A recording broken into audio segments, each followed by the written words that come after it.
2x plus 1/3x plus 1 की value 0 है।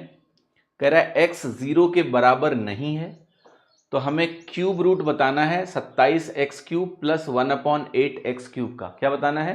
Cube root बताना है। कैसे सॉल्व करेंगे इस सवाल को, ध्यान से देखिए। आप कहोगे कि ये जो अंदर एक्सप्रेशन लिखा हुआ है ना, ये मैं निकाल सकता हूं अगर मुझे किसी भी तरह से 3x प्लस 1/2x मिल जाए, क्योंकि ये पार्ट 3x का क्यूब है, ये पार्ट 1/2x का क्यूब है। तो ये अगर मुझे मिल जाए तो ये निकालना मेरे लिए बड़ी बात नहीं है। ठीक है, समझ में आएगी नहीं?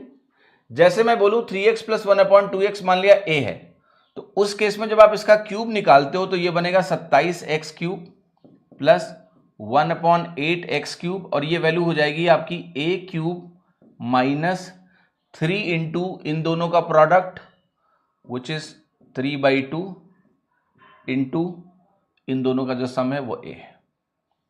तो essentially you get this value.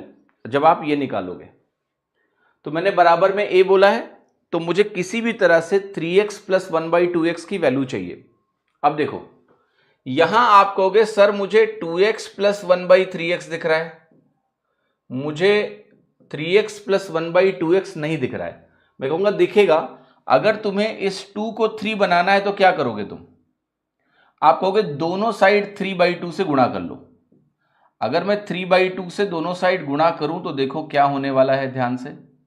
अगर मैं 3/2 से गुणा करूं तो ये माइनस 3/2 हो गया। दोनों साइड 3/2 से गुणा किया तो मैं इक्वेशन को डिस्टर्ब नहीं कर रहा हूं। अब ये 2x 3/2 से गुणा होकर 3x बना देगा, और ये 3/2 से 1/3x गुणा होगा, 3 से 3 कटेगा, ये वैल्यू 1/2x बनेगी, और ये वैल्यू हो गई -3/2। तो जो मैं खोज रहा था a, उसकी वैल्यू क्या आ गई? -3/2। अब यहां जाके रख दीजिए आप, तो a की वैल्यू आ गई -3/2 का होल क्यूब -3 इंटू 3/2 इंटू -3/2। अब ये वैल्यू आपकी आ गई -27/8, और ये माइनस माइनस प्लस हो जाएगा, ये आ गया 27/4। अगर आप इसको सिंप्लीफाई करेंगे 8 LCM आएगा, तो ये वैल्यू बन जाएगी प्लस में 27/8, वो 54/8 बन जाएगा। तो 54 माइनस 27, 27/8 बन गया। बना कि नहीं बना? हाँ। अब मुझे क्या करना है, जो मुझे सॉल्व करना है वो इसका क्यूब रूट निकालना है। तो अगर मुझे इसका क्यूब रूट निकालना है फाइनली, तो मुझे क्या निकालना है? Cube root of 27/8। 27 का क्यूब रूट 3 होता है, 8 का क्यूब रूट 2 होता है, यानी आंसर क्या आ गया? 3/2। अब ये सब सवाल एग्जाम में ना बेटा पेशेंस मांगते हैं। अगर आपके अंदर पेशेंस है और घबराहट नहीं है कि आपने माइनस प्लस में कुछ लफड़ा कर दिया, तो ये शॉर्ट सवाल एग्जाम में हल होते हैं, और ऐसे सवाल एग्जाम में आते हैं।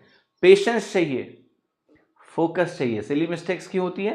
क्योंकि जब आप फोकस नहीं होते हैं तो आपसे सिली मिस्टेक्स होती हैं। ठीक है, इसलिए आप अपने फोकस बना के रखिए।